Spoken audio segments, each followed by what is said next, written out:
O Senhor esteja convosco. Ele está no meio de nós. Proclamação do Evangelho de Jesus Cristo segundo Mateus. Glória a vós, Senhor. Naquele tempo, vendo Jesus as multidões, compadeceu-se delas, porque estavam cansadas e abatidas, como ovelhas que não têm pastor. Então disse a seus discípulos: a messe é grande, mas os trabalhadores são poucos. Pedi, pois, ao dono da messe que envie trabalhadores para a sua colheita. Jesus chamou os 12 discípulos e deu-lhes poder para expulsarem os espíritos maus e para curarem todo tipo de doença e enfermidade.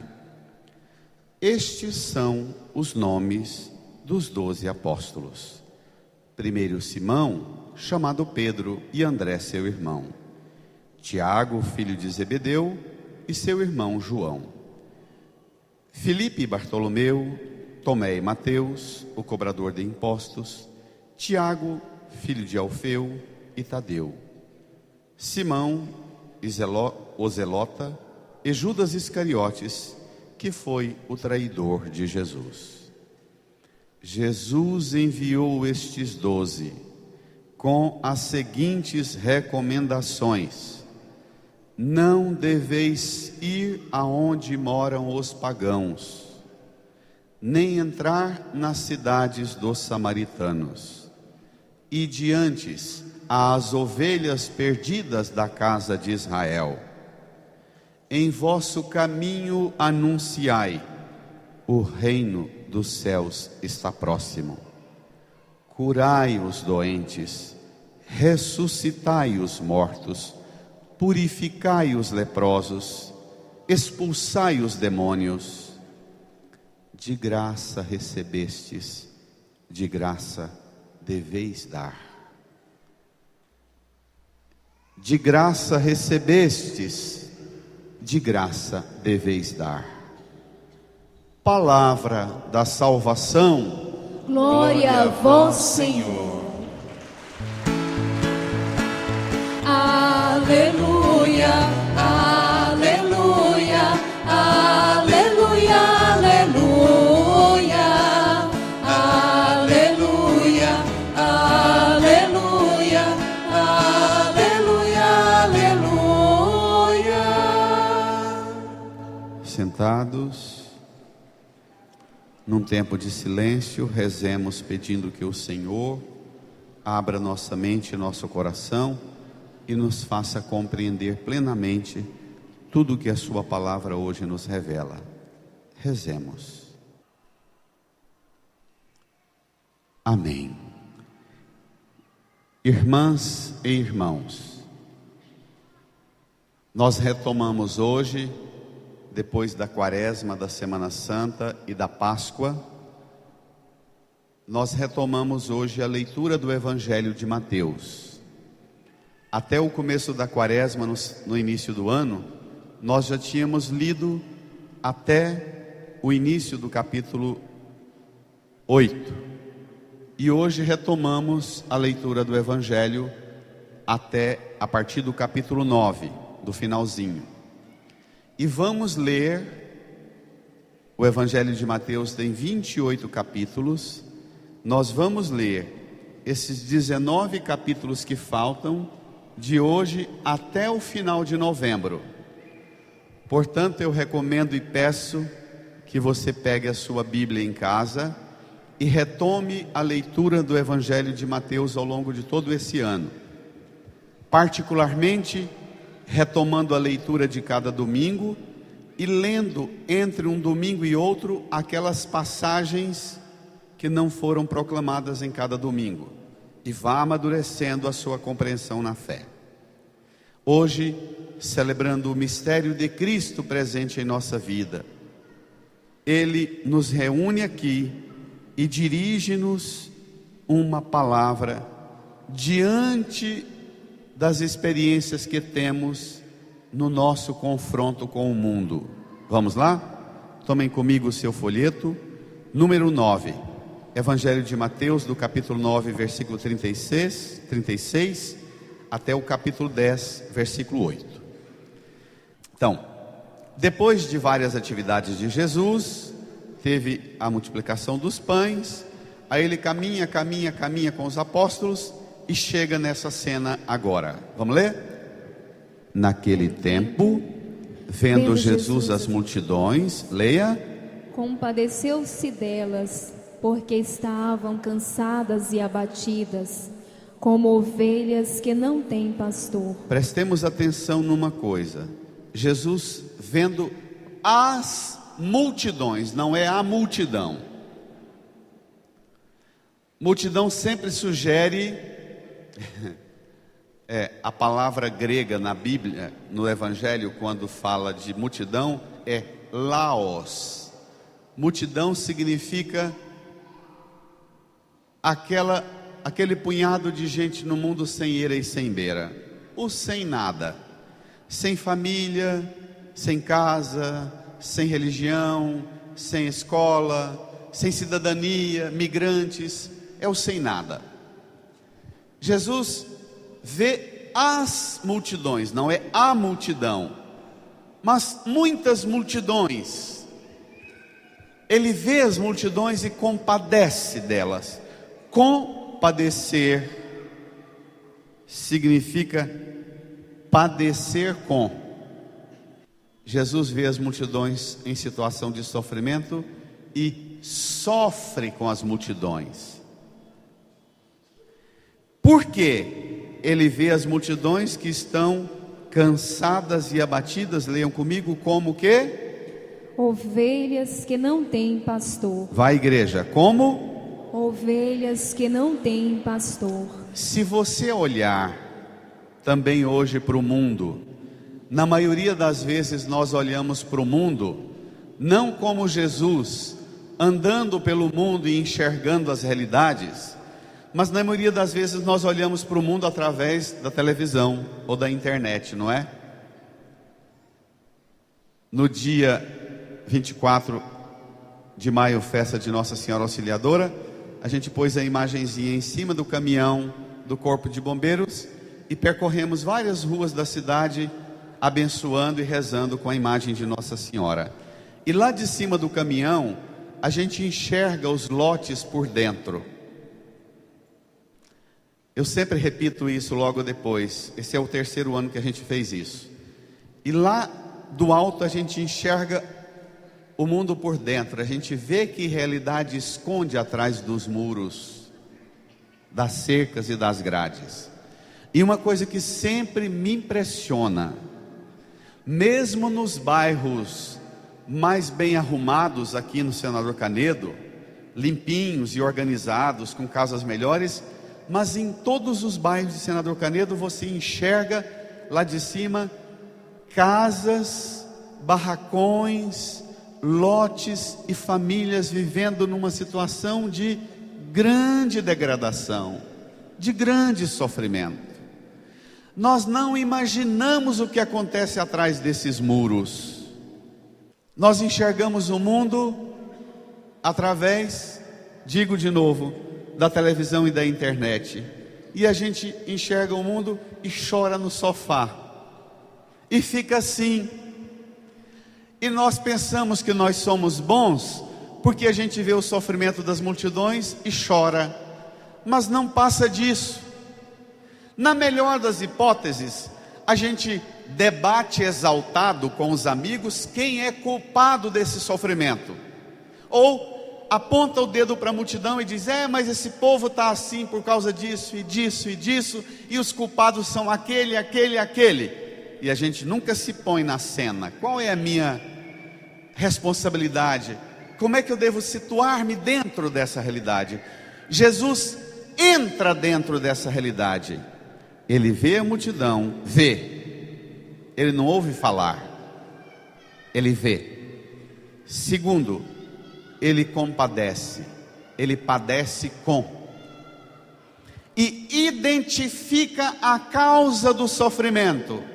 esse povo está sofrendo porque são como ovelhas que não têm pastor, falta pastor. No Antigo Testamento, a palavra pastor é identificada como função de governo. Davi, quando foi escolhido, ele foi escolhido. Primeiro o enviado de Deus chegou na casa do pai de Davi, viu os filhos todos, e ele olhou para todo mundo e falou: não tem nenhum desses aqui que Deus escolheu. Estão todos aqui? O pai de Davi fala: não, tem o caçula que está lá nas montanhas cuidando do rebanho, pastoreando o rebanho. Vai lá, chama eles, porque nós não vamos tomar ceia, não vou escolher enquanto não tiver todo mundo. Chega Davi, o pastor das ovelhas, e Deus o constitui pastor do rebanho. Então, a noção de pastor no Antigo Testamento tem uma função de governo. No Novo Testamento tem uma função de direção espiritual. E elas se complementam. Quando Jesus olha, vê, padece faz o diagnóstico da situação, vê o problema e a causa do problema, ele não fica indiferente. A reação de Jesus é imediata. Leia. Então disse a seus discípulos. Leia. A messe é grande, mas os trabalhadores são poucos. Continua. Pedi, pois, ao dono da messe que envie trabalhadores para a sua colheita. Jesus já tinha dito para os apóstolos, lá no começo, para Pedro e André, seu irmão, Tiago e João, os filhos de Zebedeu, eram pescadores. Jesus já tinha dito: vinde, deixa as redes e eu farei de vocês pescadores de quê?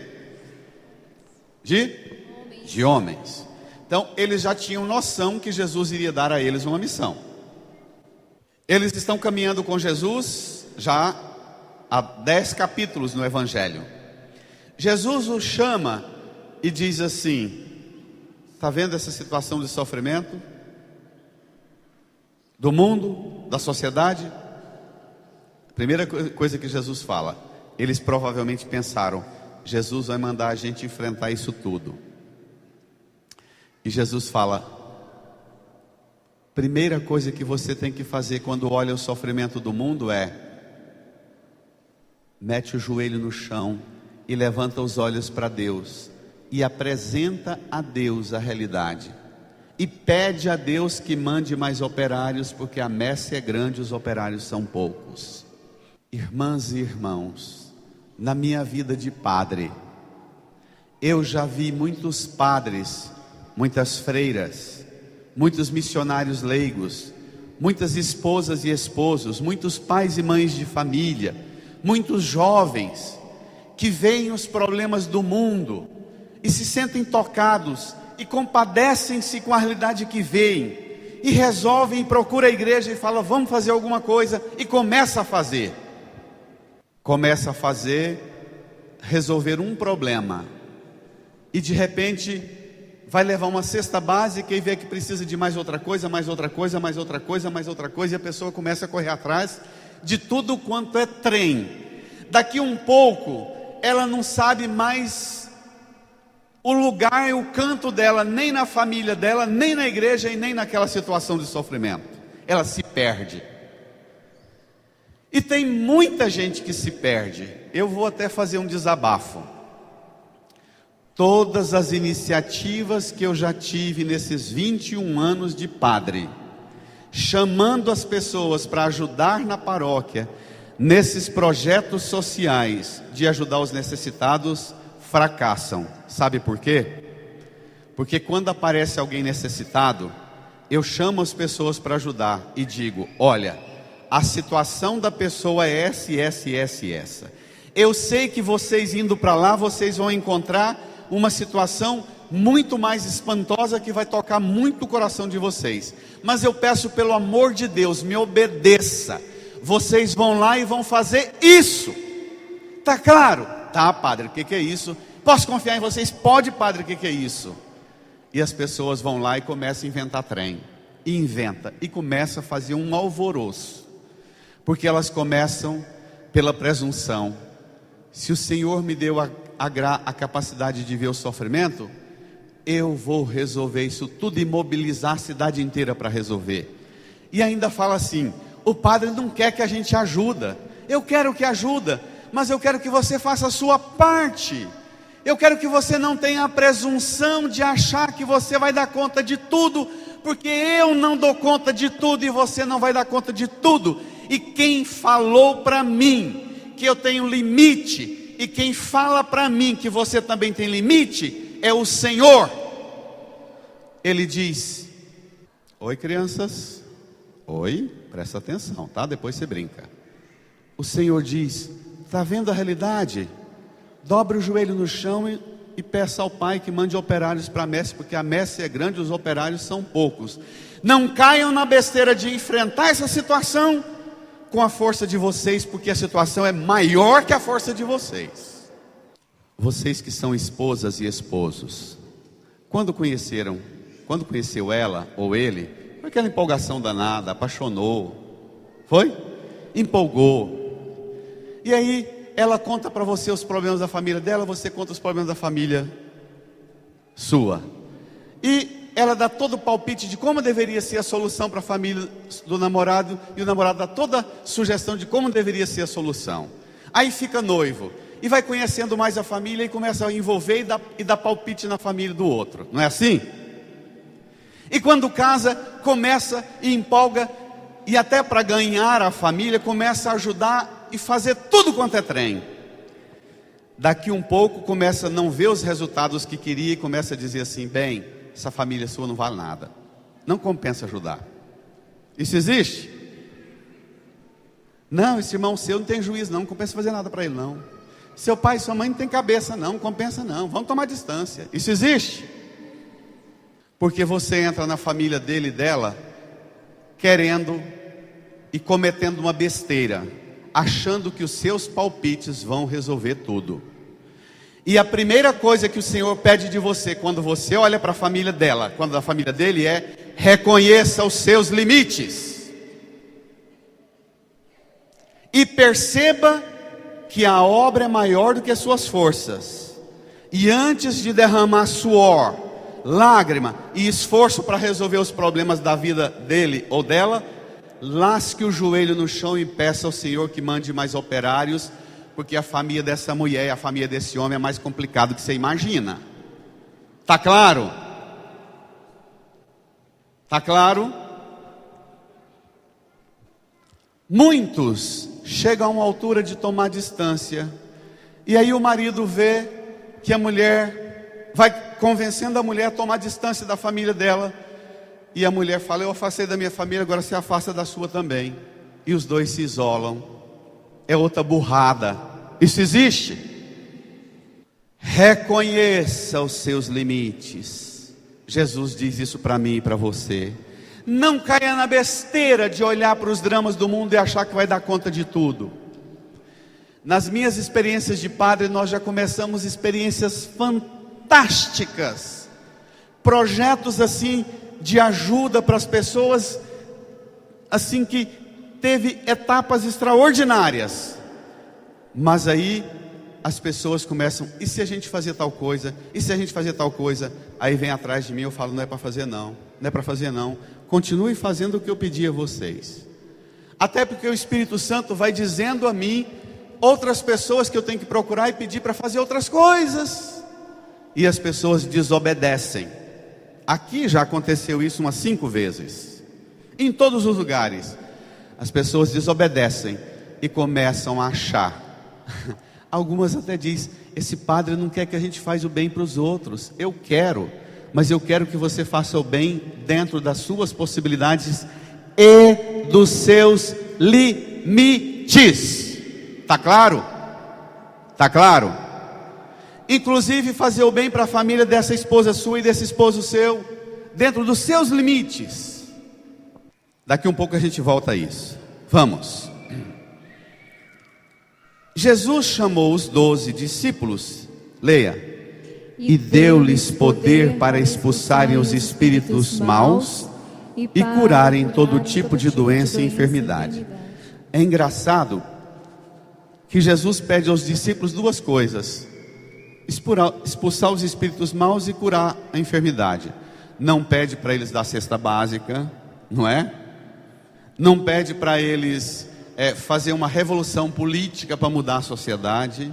Fala: olha, vá visitar as pessoas, cuide dos doentes, acompanhe as pessoas que estão perturbadas com o espírito mau, dê a elas uma oração, dê sobre elas o Espírito Santo, toque a vida delas.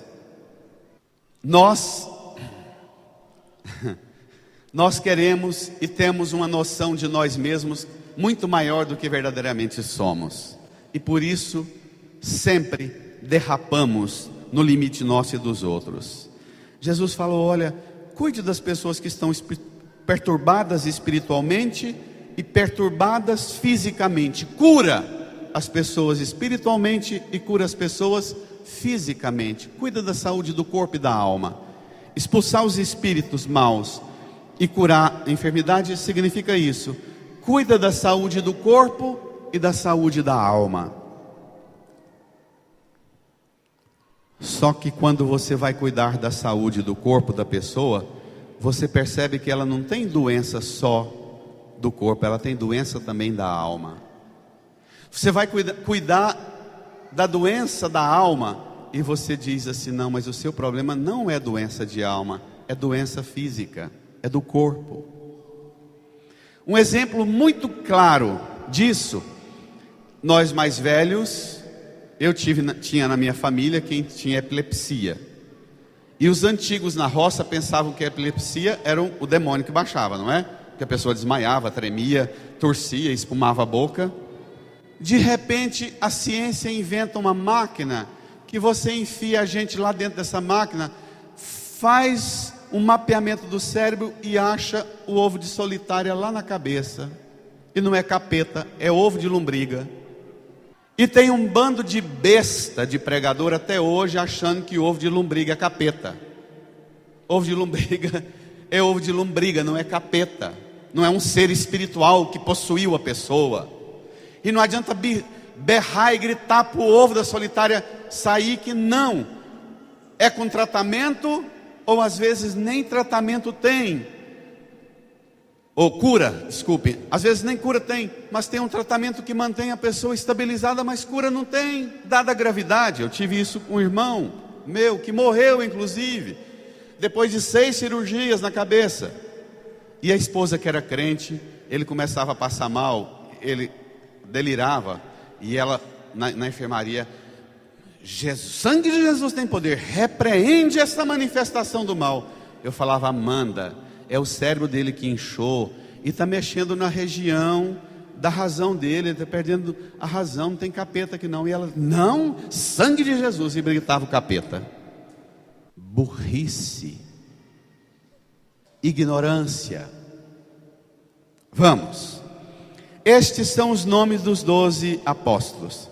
Primeiro Simão, chamado Pedro, e André seu irmão, Tiago, filho de Zebedeu, e seu irmão João, Filipe e Bartolomeu, Tomé e Mateus, o cobrador de impostos, Tiago, filho de Alfeu, e Tadeu, Simão o Zelota e Judas Iscariotes, que foi o traidor de Jesus. Esse Mateus, que era o cobrador de impostos, seguramente pelos dados é o que escreveu o Evangelho de Mateus. Então ele está contando uma experiência que ele teve. Leia: Jesus enviou estes 12 com as seguintes recomendações. Leia: não deveis ir aonde moram os pagãos, nem entrar na cidade dos samaritanos. Ide antes as ovelhas perdidas da casa de Israel. Espera lá. Quando Jesus fala: não deveis ir aonde moram os pagãos, nem entrar nas cidades dos samaritanos, sabe o que significa? Pagão era aquele povo que não era da religião e não seguia o Antigo Testamento. Os samaritanos era uma seita que rompeu com os judeus e criou uma religião própria. A comparação é a mesma da igreja cristã católica, que era só uma, e surgiram umas outras igrejas. Então seria o mesmo que Jesus dizer hoje para nós: olha, não se preocupe com quem é pagão, não segue religião nenhuma, e não se preocupe primeiro com os que são de outras igrejas. Se preocupe primeiro com as ovelhas perdidas da casa de Israel. Se preocupe primeiro com as ovelhas perdidas da igreja. E você conhece gente que, mesmo estando na igreja, sendo batizado, fez primeira comunhão e crismado, vive como ovelha que não tem pastor? Conhece? Na nossa família está cheio, não está? Pode pegar pesado. Muitos de nós aqui somos reconhecidos como a melhor pessoa do mundo lá no nosso trabalho, lá no grupo que frequenta o boteco, que frequenta o jogo, o futebol. Mas dentro da nossa casa, a gente não tem a menor paciência. Jesus está dizendo assim: olha, você se preocupa tanto e fala tão mal dos pagãos, dos de outras igrejas, e eu te peço, e você fica até dizendo por que os pagãos estão desse jeito e por que os crentes estão desse jeito. E Jesus diz hoje para mim e para você: olhe para dentro da sua casa e encontre as pessoas perdidas lá dentro da sua casa. Olhe para a sua igreja e, ao invés de querer arrumar mala e pregar o evangelho para os pagãos lá, os muçulmanos da África, seja instrumento de cura física e cura espiritual para as ovelhas perdidas dentro da sua família, da sua casa. E tem gente na sua família e na sua casa precisando de cura? Tem? Nós achamos que não tem cura quando é na nossa família, porque a gente é capaz de dar o diagnóstico. A gente fala: não, eu já ofereci tudo, mas a pessoa não quer. É sem vergonha, é vagabundo, é picareta, é mentiroso, é desonesto. A gente dá conta de fazer o diagnóstico, mas a gente não dá conta de apresentar o remédio, porque a gente tem a presunção de que quem vai realizar a coisa, o milagre, a transformação, é a gente. Isso existe? Não existe, não? Jesus está dizendo para nós: olha, você tem limites, e você tem limites também para atuar. Seja instrumento meu. Eu envio você para as ovelhas perdidas dentro da sua casa, da sua família. Quantos de nós aqui tem um monte de batizados nas nossas famílias, completamente perdidos, e a gente não suporta nem chegar perto? Olhe só o que Jesus fala, leia: em vosso caminho anunciai, brada, o reino dos céus está próximo. Curai os doentes, ressuscitai os mortos, purificai os leprosos, expulsai os demônios. De graça recebestes, de graça deveis dar. Irmã, irmão, a partir de hoje, nós precisamos deixar de ser gente boa para fazer diagnóstico por que o outro é ruim do jeito que é. A partir de hoje, nós temos que ter capacidade de fazer o diagnóstico e apresentar a solução, e não só, e ser instrumento de solução na vida da pessoa. Amém? De verdade? Olha o que Jesus fala: ide primeiro as ovelhas perdidas da nossa casa, da sua casa, da nossa igreja. Não vá aos pagãos, nem vá aos samaritanos, os de outra igreja. Cuide da sua casa. No caminho que você encontrar, na sua casa, na sua família, na sua igreja, diga para a pessoa: pode ser o trem ruim que for, tiver machucado e ferido do tanto que for, dê um abraço nela e diz: irmã, irmão, o reino de Deus, o reino do céu está próximo de você. Se você vê alguém doente, cure. Se você vê alguém morto, no pecado, na tristeza, na depressão, no desencanto com a vida, perdeu o encanto, morreu para ele a vida, ressuscita essa pessoa, dê vida a ela. Se você vê alguém leproso, impuro, cheio de mancha, de pecado, de erro, lepra aqui significa impuro, cheio de mancha, de defeito, de pecado, de coisa feia, ruim, purifique essa pessoa. Não seja só capaz de apontar o dedo e ficar falando em que ela é suja, imunda. Seja instrumento de purificação dessa pessoa. Se você vê alguém possuído por um espírito ruim, por um espírito do mal, reze e dê a ela o Espírito Santo e a paz do Espírito Santo para ela. E não fique cobrando nada dela, porque você recebeu de graça e de graça você tem que dar. Essa talvez seja a sentença mais difícil de engolir. De graça você recebeu, de graça dê. Olha, nós vivemos um tempo muito difícil de entender esse evangelho, sabe por quê? Porque nós não aceitamos a graça de Deus. Nós não reconhecemos o que Deus já fez por nós. Nós somos insatisfeitos por aquilo que Deus ainda não fez por nós e que nós achamos que devia ter feito. E até um pai e uma mãe, quando fala para a criança vir para a igreja, uma vovó, um vovô, quando fala para a criança vir para a igreja, fala assim: vai para a igreja, que se você comportar bonitinho, o papai do céu vai te abençoar e você vai conseguir tudo o dia que você sonha. Não tem gente que fala isso não? Tem não? É o que mais tem. Jesus está dizendo, fale para a sua criancinha, para o seu filho, para a sua filha, para o seu neto, vá para a igreja e receba de graça toda a graça que Ele já ofereceu. E a graça que você recebeu de graça você deve dar ao mundo.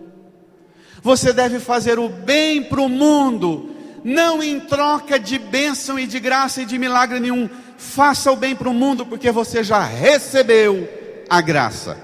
Se você duvida disso, pegue comigo a segunda leitura da carta de Paulo aos Romanos. Tem 3 sentenças fundamentais nesse texto da segunda leitura.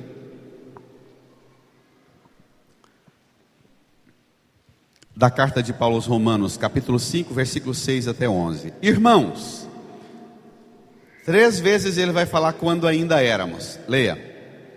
Quando éramos ainda fracos, Cristo morreu pelos ímpios, no tempo marcado. Dificilmente alguém morrerá por um justo, por uma pessoa muito boa. Talvez alguém se anime a morrer, mas por nós Cristo morreu quando éramos ainda o quê? Epa, igreja, reage. Cristo morreu por nós quando éramos ainda o quê? Fracos. Alguém de nós morre por alguém que é muito bom. Algum vai ter coragem de morrer, mas morrer por causa de gente fraca, nós não morremos. Pelo contrário, se a pessoa é fraca e a gente faz um trenzinho para ela melhorar, ela não melhora, a gente fala, não compensa, deixa cair e lascar. E o apóstolo fala, não, Ele morreu por nós quando ainda éramos fracos. Versículo 8. Pois bem, a prova de que Deus nos ama, leia, é que Cristo morreu por nós quando éramos ainda pecadores. Opa! Ele morreu por nós quando éramos ainda fracos, ímpios. E agora Cristo morreu por nós como prova de amor quando éramos ainda pecadores. Muito mais agora que já estamos justificados pelo sangue de Cristo, seremos salvos da ira por Ele. Leia. Quando éramos inimigos de Deus, fomos reconciliados com Ele pela morte do seu Filho. Quanto mais agora, estando reconciliados, seremos salvos por sua vida. Estenda a mão aqui para a cruz de Jesus. Diga comigo, Jesus, Jesus, o Senhor morreu por mim. o Senhor morreu por mim. Quando eu era ainda fraco, Quando eu era ainda fraca. quando eu era ímpio, Quando eu era ímpio. quando eu era pecador, Quando eu era pecador. quando eu era inimigo de Deus, Quando eu era inimiga de o Deus. Senhor deu sua vida por mim. O Senhor deu sua vida por mim. Põe a mão no seu coração e diga: Jesus, Jesus, ajuda-me ajuda-me a dar minha vida, a dar minha vida, o meu amor, o meu amor pelas pessoas que ainda são fracas, pelas pessoas que ainda são fracas, ainda são ímpias, ainda são ímpias, ainda são pecadoras, ainda são pecadoras, ainda são inimigas de Deus. ainda são inimigas de Deus. Amém. Amém. Está entendendo, igreja? Está entendendo quanto muda as coisas? E aí, por isso, essa última frase do Evangelho: de graça você recebeu, de graça você deve dar. De graça eu recebi o quê? Ele morreu por mim, quando ainda era fraco, ímpio, pecador e inimigo de Deus. Ele deu sua vida por mim. E se Ele deu sua vida por mim, eu também vou dar a minha vida pelos ímpios, fracos, pecadores, inimigos de Deus, dentro da minha casa, dentro da minha família, dentro da minha igreja. Engraçado é que tem gente que vem para a igreja numa empolgação danada e começa a querer ajudar em alguma coisa na igreja. Aí ela começa a conviver com a gente dentro da igreja e descobre que o padre tem fraquezas e grandes, e que os irmãos que ajudam na igreja têm defeitos e fraquezas e grandes. Aí ela acha que o defeito do padre e dos irmãos da igreja é uma carteirinha que dá autorização para ela para ir embora e dizer: não compensa, está vendo essa cambada? E Jesus diz que quando você se torna capaz de apontar o dedo para uma pessoa e ver o defeito dela, a partir de agora você tem que ser capaz de estender a mão e ser instrumento de cura e libertação para ela. Amém? De verdade?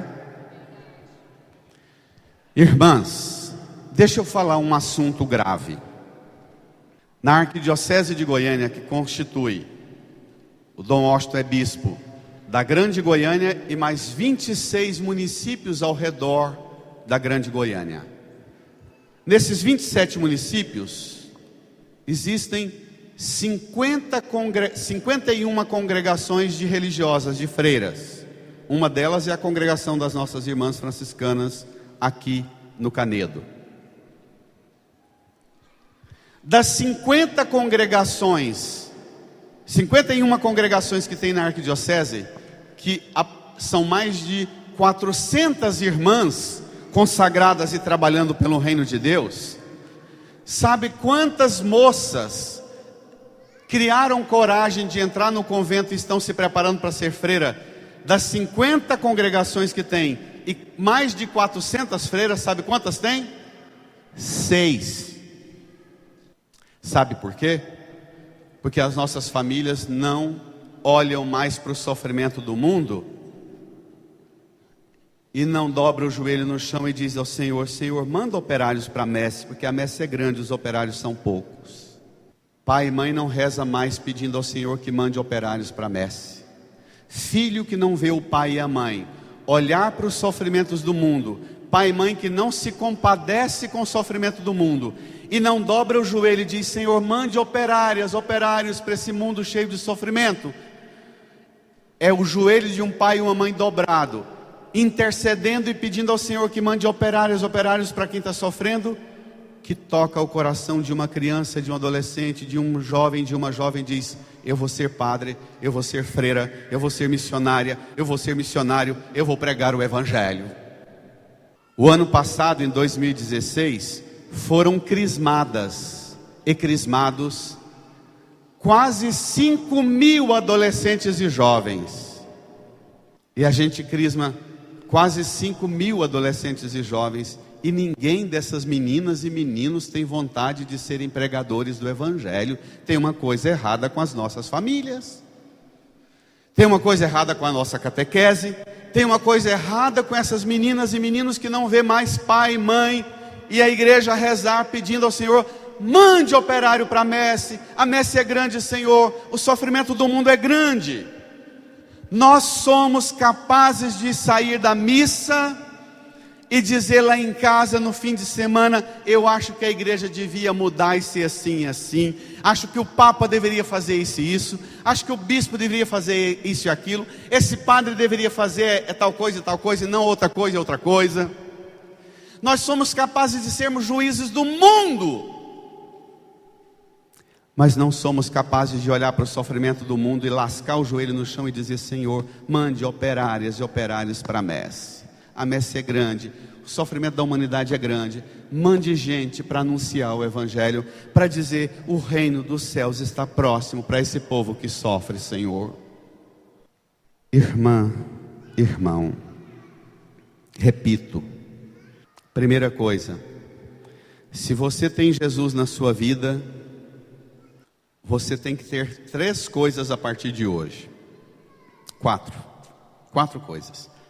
Se você tem Jesus de verdade na sua vida, a primeira coisa que você tem que ter é a capacidade de olhar para a situação do mundo e enxergar quem está sofrendo e sentir compaixão e compadecer.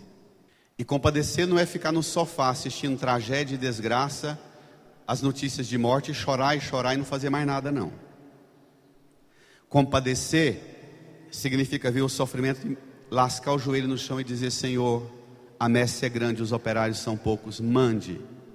Senhor, primeira coisa, se você tem Jesus na sua vida, primeira coisa, você é capaz de enxergar quem está sofrendo. A segunda coisa, você é capaz de reconhecer seu limite: eu não dou conta de tudo. Aí você joga o joelho no chão e diz: Senhor, mande mais operários, que é muito sofrimento, eu vou ajudar, mas eu não vou dar conta sozinho. A terceira coisa, você se oferece a Jesus para ser instrumento de Jesus na vida do mundo. A quarta coisa que acontece, o mundo é transformado por você. A partir desse evangelho que nós rezamos hoje, você vai parar de ter dedo duro para apontar quem são os doentes, os defuntos da sua família, os leprosos, os possuídos por espírito mal, descabiciado, desorientado. A partir de hoje, você pode até apontar para o seu pai, sua mãe, seu irmão, sua irmã, sua esposa, seu esposo, a família da esposa, a família do esposo. Você pode até apontar que essa família é enferma espiritualmente, é enferma fisicamente, mas a partir de hoje você vai levantar a mão para o céu e dizer: Senhor, nessa família eu vou ser instrumento de cura espiritual e cura física. Amém? De verdade, amém? Então levanta a mão para o céu e diga amém. Amém. A partir de hoje, para cada pessoa descabiciada que você vê na sua família, na igreja, perdida, perdido, vivendo como se já tivesse perdido a vida, como se fosse um defunto, a partir de hoje você vai ser instrumento de Jesus, dando sinal de ressurreição e de vida para essas pessoas. Amém? Levante a mão e brada: amém. Amém. A partir de hoje você vai olhar para as pessoas e ver nelas a fraqueza, a impiedade, o pecado, o que torna ela inimiga e inimigo de Deus. Mas a partir de hoje você vai ser remédio de purificação do corpo e da alma para essas pessoas. Amém? Levante a mão e brada: amém. Amém. A partir de hoje, para cada pessoa que você olha e fala: ih, esse cara aí não tem juízo na cabeça não, é doido, tem espírito de porco, espírito não vale nada, espírito de... tanto palavrão que a gente usa. A partir de hoje você pode até ser capaz de identificar que espírito está nele e nela, mas você precisa ser instrumento de Deus para tirar esse espírito ruim dele e dela e dar a ele o sopro do Espírito Santo de vida e de libertação e de cura. Amém? Amém. Levante a mão e brada: amém. Se sairmos daqui hoje oferecendo-nos a Jesus para ver o sofrimento do mundo, para interceder e pedir que mande operários e operárias, e oferecer na minha pequenez e na minha fraqueza. Eu quero ser instrumento, Jesus, não para ganhar nada, mas eu quero ser instrumento do Senhor, porque de graça eu recebi, e de graça eu vou dar minha vida pela causa do reino dos céus. Amém? Amém. Estenda a sua mão aqui para a cruz, feche os seus olhos e apresente para Jesus todas as pessoas que você acha que não tem mais, pensava até hoje que não tem mais conserto, na sua família, na família da esposa, do esposo, na igreja. Se lembra das ovelhas perdidas na sua casa, na igreja, na casa de Israel, e diga ao Senhor que você vai ser instrumento do amor dele na vida dessas pessoas. Ele vai te dar poder, te capacitar e te qualificar para ser instrumento do amor dele na vida dessas pessoas. Põe a mão no seu coração, reze, fale com Jesus do seu jeito, dialogue com Jesus, peça ao Espírito Santo para desabrochar em você uma consolação, uma confiança, uma esperança nova diante do sofrimento da multidão, das ovelhas cansadas e abatidas como ovelha que não tem pastor. Olhe para a cruz de Jesus de novo. A igreja precisa de missionárias e missionários. A igreja precisa de padres e freiras, de pregadoras e pregadores do Evangelho. Você pode até não ter condições por causa da sua missão na família, no casamento, no trabalho, mas você tem que ser instrumento de oração para que apareçam, que o Senhor mande missionários e missionários para pregar o Evangelho. Amém? Hoje em dia funciona assim. Quando a mãe vê o filho meio descabriado, descabiciado, fala: padre, tem tanto medo desse menino meu não valer nada, perder na vida, tem jeito de arrumar um lugar para ele no seminário não? Para mandar para ser padre tem que ser um trem ruim demais, que até a mãe acha que é ruim. E quando a gente não reza pedindo vocação para sacerdotes, freiras, homens e mulheres que busquem a santidade, sabe o que acontece? Aí quem vai atrás oferecendo para ser padre e freira é tudo bando de gente maluca e doida mesmo. Esse desequilíbrio que a gente vê também na desordem dentro da igreja, de tantos maus exemplos, não é só fruto da igreja que está precisando melhorar, mas essas vocações desacertadas, cada padre desacertado, cada freira desacertada, cada missionária e missionário desacertado, é porque tem uma família, um pai e uma mãe desacertado na vida dessa pessoa. Por isso que o Senhor fala: ide primeiro à casa, cuide primeiro da sua casa. Não abraça o mundo, não, abraça a sua casa. Santifica a sua casa, a sua família. Transforme, converta, mude a sua casa. E se você mudar a sua casa, o mundo vai começar a ser transformado. Amém? Amém. Irmã e irmão, tem duas besteiras muito perigosas de ser cometidas por nós. A primeira besteira é olhar para o mal do mundo e cruzar os braços e dizer que não adianta fazer nada. A outra besteira é olhar para o mal do mundo e achar que você sozinho vai fazer tudo e resolver tudo. Quantos padres perdem a vocação porque ele vem para ser padre e a comunidade começa a querer que o padre seja tudo quanto é trem na vida dela? Quantas freiras perdem a vocação porque a comunidade começa a pedir a freira para fazer tudo quanto é trem na vida delas?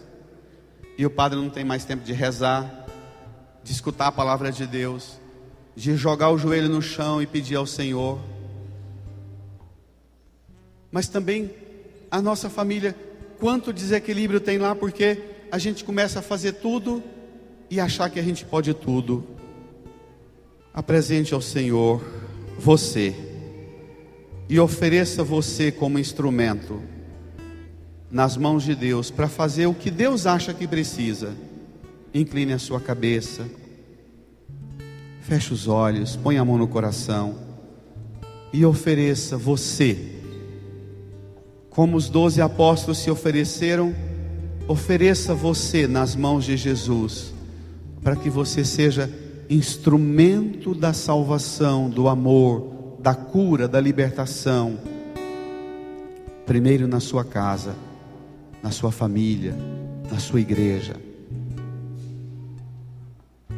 Que você pare de ser um perito, uma perita, capaz de falar dos erros de todo mundo, mas não é capaz de transformar as vidas.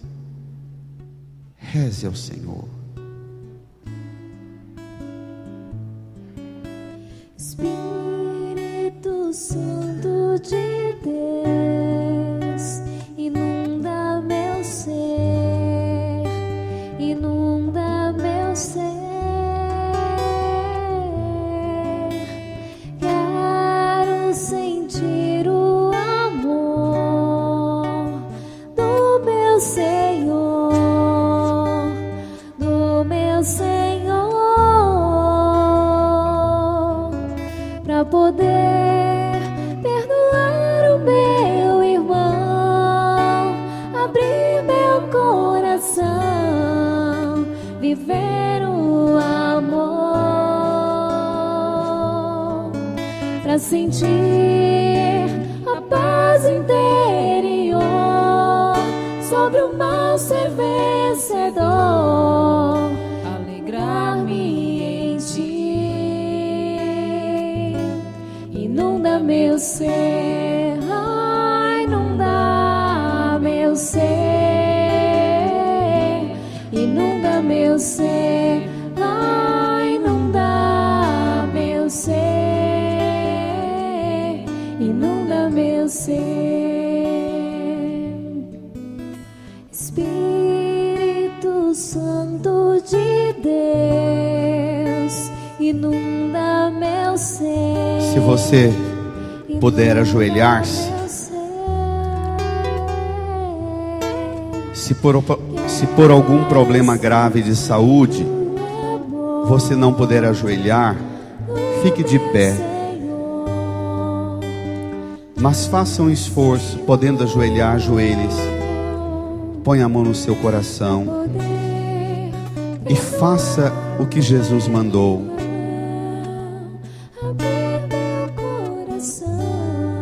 Diga comigo: Senhor, a messe é grande, os trabalhadores são poucos. Mande mais operários, mais operárias para essa missão. O anúncio das verdades da fé. Senhor, na minha família, o trabalho é grande, e eu não posso cruzar os braços e dizer que não vale a pena fazer. E eu não posso enfrentar tudo e achar que tenho o poder de resolver tudo. Senhor, a messe é grande, o trabalho é grande, a obra é grande, na minha família, na igreja. Tem tantas ovelhas perdidas e precisa de mais operários e mais operárias. Mande, Senhor. Desperta, Senhor, mais pessoas na minha família, para o trabalho das coisas de Deus. Senhor, chama mais gente para trabalhar nessa obra, mudar, transformar, curar, salvar a minha família, a minha igreja, as pessoas que estão cansadas e abatidas. Senhor, eis-me aqui, eu me ofereço, mas confiante eu suplico, não darei conta de tudo, eu topo fazer minha parte, mas mande mais gente, para ajudar. Senhor, eis-me aqui, eis-me aqui, eis-me aqui, eis-me aqui, eis-me aqui. eis-me aqui. Inunda meu ser, ai, inunda meu ser, Inunda meu ser, ai, inunda. Cura, Senhor. Transforma, Senhor, cada um de nós. meu ser, Salva-nos, ergue-nos, meu ser, liberta-nos.